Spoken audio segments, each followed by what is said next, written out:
নমস্কার বন্ধুরা, আজ আমি নিয়ে এসেছি দুর্দান্ত স্বাদের পেঁপের একটি নিরামিষ রেসিপি, যেটা ভাত বা রুটি সব কিছুর সাথে খেতে দারুণ লাগে। অনেকেই আছেন একদমই পেঁপে খেতে পছন্দ করেন না, তাদেরকে যদি এইভাবে বানিয়ে দেয়া হয় তারাও কিন্তু এক নিমেষেই খেয়ে ফেলবে। তো রান্নাটা তৈরি করার জন্য আমি এখানে পেঁপে নিয়ে নিয়েছি, তবে আমি কিন্তু পুরো পেঁপেটাই রান্না করব না, অর্ধেক পেঁপে রান্না করব।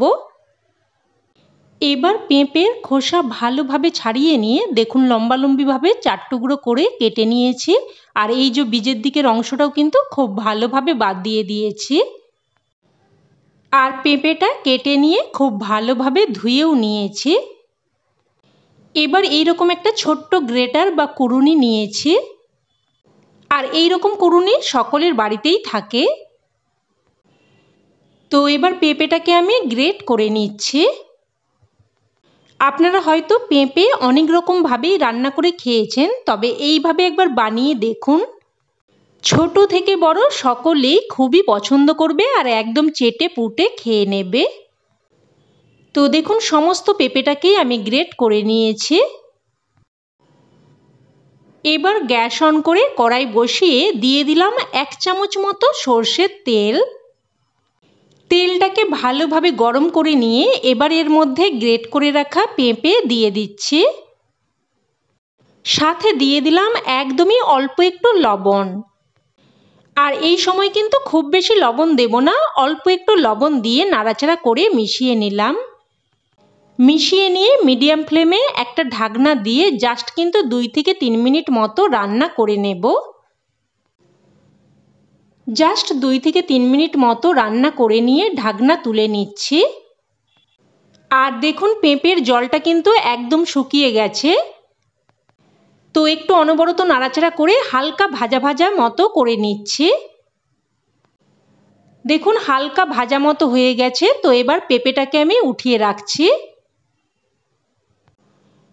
তো উঠিয়ে নিয়ে দেখুন কড়াইটা কিন্তু আমি বেশ ভালোভাবে মুছে দিয়েছি। আর দিয়ে দিচ্ছি আবারও প্রায় 2 চামচ মতো সর্ষের তেল। আর এই রান্নাটা কিন্তু অবশ্যই সর্ষের তেলেই করতে হবে। তেলটাকে ভালোভাবে গরম করে নিয়ে এর মধ্যে এবার দিয়ে দিলাম কয়েকটা ডালের বড়ি। আর আমার এখানে কয়েকটা ডালের বড়ি কিন্তু একটু ভাঙা মতো আছে, তবে গোটা হোক বা ভাঙাই হোক তাতে কিন্তু কোনো রকম অসুবিধে নেই। তো বড়িগুলোকে লাল করে ভেজে নিয়ে উঠিয়ে নিলাম। উঠিয়ে নিয়ে এবার ওই তেলের মধ্যে দিয়ে দিলাম আলু। দেখুন এখানে একটা মিডিয়াম সাইজের আলুকে আমি এইরকম ছোট ছোট টুকরো করে কেটে নিয়েছি। আলুগুলোকে নাড়াচাড়া করে মিশিয়ে নিয়ে মিডিয়াম ফ্লেমে প্রায় 2 থেকে 3 মিনিট মতো ঢাকনা দিয়ে দিয়ে আলুগুলোকে ভেজে নেব। এবার এখানে নিয়েছি প্রায় 1/2 ইঞ্চি মতো আদা। আদাটাকে 2 টুকরো করে নিয়েছি আর নিয়েছি 2টো কাঁচা লঙ্কা। তবে ঝালটা কিন্তু অবশ্যই আপনারা আপনাদের স্বাদ অনুযায়ী দিয়ে দেবেন। এবার এই আদা আর কাঁচা লঙ্কাটাকে দেখুন এইভাবে থেতো করে নিলাম। তো এদিকে এটা রেডি করে নিলাম। আর এদিকেও কিন্তু প্রায় 2 থেকে 3 মিনিট মতো হয়ে গেছে। ঢাকনা তুলে নিলাম আর দেখুন আলুগুলো কিন্তু বেশ ভাজা মতো হয়ে গেছে। আলুর মধ্যে একটা সুন্দর কোটিং পড়ে গেছে। তো আলুগুলো উঠিয়ে নিলাম।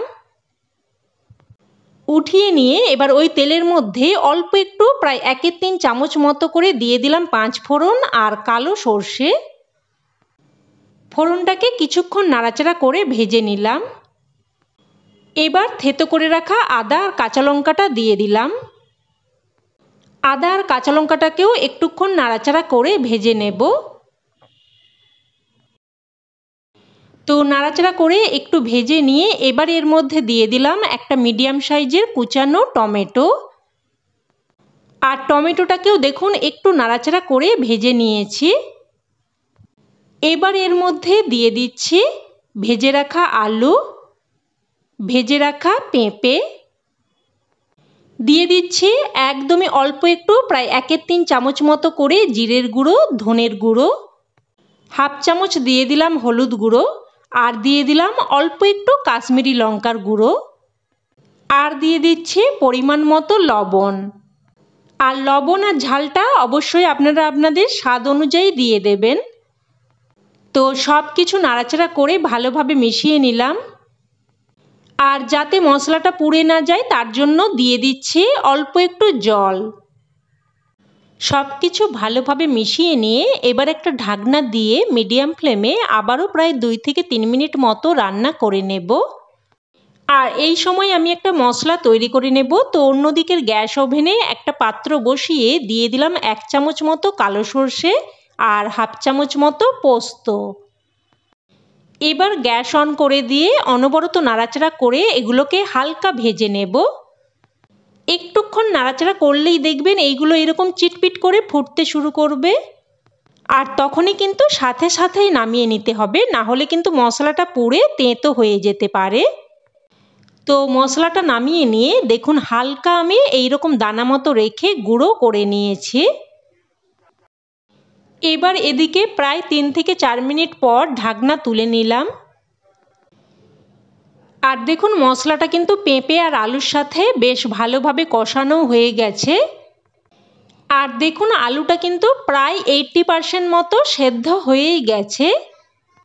এবার এর মধ্যে আমি ভেজে রাখা বড়িগুলো দিয়ে দিলাম আর সাথে অল্প একটু গরম জল দিয়ে দিলাম। আর আপনারা চাইলে কিন্তু বড়িটা একদম শেষেও দিতে পারেন। তো সব কিছু মিশিয়ে নিয়ে এবার একটা ঢাকনা দিয়ে জাস্ট 2 মিনিট মতো রান্না করে নেব। জাস্ট 2 মিনিট মতোই রান্না করে নিয়ে ঢাকনা তুলে নিলাম।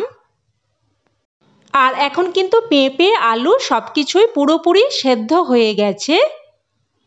এবার এর মধ্যে স্বাদের ব্যালেন্সের জন্য আমি দিয়ে দিলাম অল্প একটু চিনি আর সাথে ভাজা মশলার গুঁড়োটাও দিয়ে দিলাম। এবার সব কিছু ভালোভাবে মিশিয়ে নেব। ভালোভাবে মিশিয়ে নিয়ে এবার সবশেষে দিয়ে দিচ্ছি কিছু কুচানো ধনেপাতা। এবার কুচানো ধনেপাতাটা দিয়ে ভালোভাবে মিশিয়ে নিলেই রান্না কিন্তু একদম তৈরি। দারুণ মুখরোচক একটি রান্না গরম ভাত বা রুটি সব কিছুর সাথে খেতে খুবই ভালো লাগে। অবশ্যই এইভাবে একবার ট্রাই করুন, আশা করছি আপনাদেরও খেয়ে খুবই ভালো লাগবে। তো বন্ধুরা আজকের রেসিপি আপনাদের কেমন লাগলো অবশ্যই আমাকে কমেন্টে জানাবেন। আর ভালো লেগে থাকলে প্লিজ একটা লাইক দিয়ে দেবেন আর চাইলে অন্যান্য বন্ধুবান্ধবদের সাথে শেয়ারও করতে পারেন। আর চ্যানেলের নতুন বন্ধু হয়ে থাকলে চ্যানেলটি অবশ্যই করে সাবস্ক্রাইব করে নেবেন। তো আজ এই অবধি, আবারও অন্য কোনো রেসিপিতে দেখা হবে। ততক্ষণে সকলে ভালো থাকবেন, সুস্থ থাকবেন আর সকলকে ধন্যবাদ।